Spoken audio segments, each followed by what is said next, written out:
Good evening সবাইকে। তো আজকে আমরা এসে আমাদের বাড়িতে কাজল, তারপরে এই যে গুরু, কালকে আসেনি। ফাঁকিবাসটা একদিন আসলে মনে হয় যে কতদিন আসেনি এরকম মনে হয়। ছিল তো মামা বাড়িতে, মামা বাড়ি থেকে একদিন এসে তারপরে আর আসিসনি। তাই রে? সেদিন এসেছি। তাহলে কালকে আসিসনি কেন? কালকে একটু বেরোতে দিয়েছিলাম।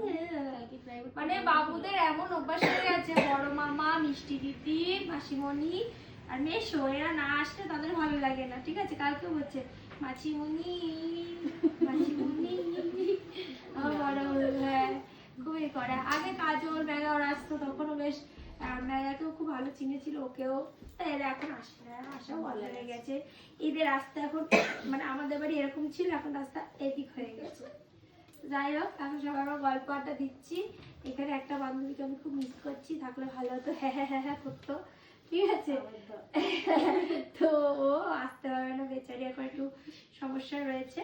যাই হোক, এমনি গল্পটা দিচ্ছি। কি করে কি করছে?